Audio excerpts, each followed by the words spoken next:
কি অবস্থা সবার? কেমন আছো সবাই? আশা করি ভালো আছো। আজকে একটা নতুন ভিডিও নিয়ে তোমাদের সামনে এসে পড়েছি বন্ধুরা। তাণ্ডব সিনেমার নায়িকা নিয়ে অনেক রিউমার কিন্তু অলরেডি হয়ে গেছে। কোয়েল মল্লিক, হ্যান ত্যান, এ সে অনেকের নাম কিন্তু উঠেছিল।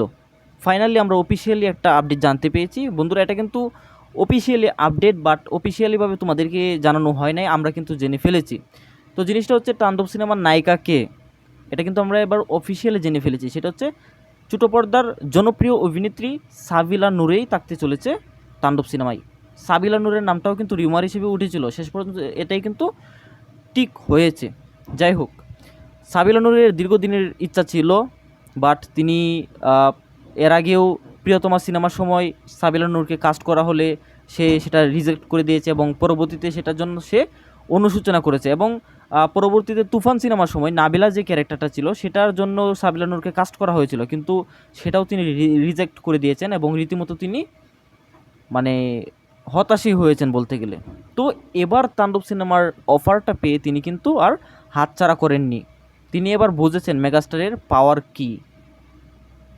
তো তার ডেবিউ ফিল্ম এটা, আর আমরা আশাবাদী, খুব করে আশাবাদী তার এই ডেবিউ ফিল্ম দিয়েই তার দুর্দান্ত একটা কামব্যাক হবে এই সিনেমা পর্দায়। এই কাস্টিংটা শুনে যে তাণ্ডব সিনেমায় মেগাস্টার শাকিব খানের পাশে সাবিলা নূরকে দেখা যাবে, এই কথাটা শুনে না একটা দলের একটু হিংসা হচ্ছে বা তারা একটু কষ্ট পাচ্ছে কেন জানেন?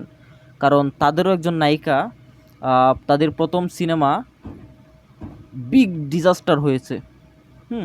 তো সেই জায়গা থেকে সাবিলা নূর প্রথম সিনেমা, সেটা আমরা আশাবাদী যে ইন্ডাস্ট্রি হিট হবে, সুপার ডুপার হিট হবে। তো সেটা শুনে না ওই নায়িকার ফ্যানরা অনেকটাই কষ্ট পাচ্ছে। তো নামটা না নিলাম, আপনারা অবশ্যই বুঝতে পেরেছেন যে কোন নায়িকার, ছোটো পর্দার কোন অভিনেত্রীর সিনেমা বিগ ডিজাস্টার হয়েছে কিছুদিন আগেই। সো আশা করি সাবিলা নূরের দুর্দান্ত একটা পারফর্ম আমরা দেখতে পারবো মেগাস্টারের পাশে। তো বন্ধুরা, তোমাদের কাছে এই জুটিটা কেমন লাগছে?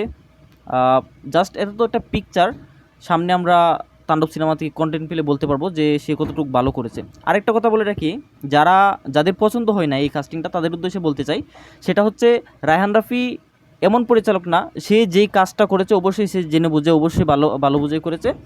আর এই সাবিলা নূর লিড ক্যারেক্টারে থাকতে চলেছে, আর কেমিও চরিত্রে বা ছোটো একটা অল্প মূল্যবান একটা চরিত্রে জয়া আহসানকে দেখা যেতে পারে। আরেকজনের নাম শুনতে পারতেছি, সেটা হচ্ছে কোয়েল মল্লিক, সেটা থাকারও সম্ভাবনা রয়েছে। ছোটো একটা চরিত্রে কোয়েল মল্লিকেও থাকতে পারে। তো দেখা যাক শেষ পর্যন্ত কি হয়। তো বন্ধুরা, তাণ্ডব সিনেমা দিয়ে সাবিলা নূরের প্রথম ডেবিউ ফিল্ম হতে চলেছে মেগাস্টারের পাশে। আমরা আশাবাদী তাণ্ডব সিনেমা অবশ্যই সুপার ডুপার হিট হবে। তো ছোটো পর্দার অভিনেত্রী সাবিলা নূর, এই ঈদুল আজহাতে আরেকজন অভিনেত্রীর সিনেমা আসতেছে ছোটো পর্দা, সেটা হচ্ছে তাসনিয়া ফারিন। সেই সিনেমাটার নাম ইনসাফ। ইনসাফ সিনেমা নিয়েও প্রচণ্ড ভালো রিভিউ হচ্ছে। তো দেখা যাক এই দুই অভিনেত্রীর মধ্যে কে টিকতে পারে। আমরা তো আশাবাদী যে মেগাস্টারের সিনেমায় সুপার ডুপার হিট হবে, তবে ইনসাফও ভালো একটা রান করতে পারে। ধন্যবাদ সবাইকে। অনেক দিন পর ভিডিও দিয়েছি, ভিডিওতে ভালো রেসপন্স করলে অবশ্যই পরবর্তীতে আবার ভিডিও দেওয়ার চেষ্টা করবো। ধন্যবাদ সবাইকে।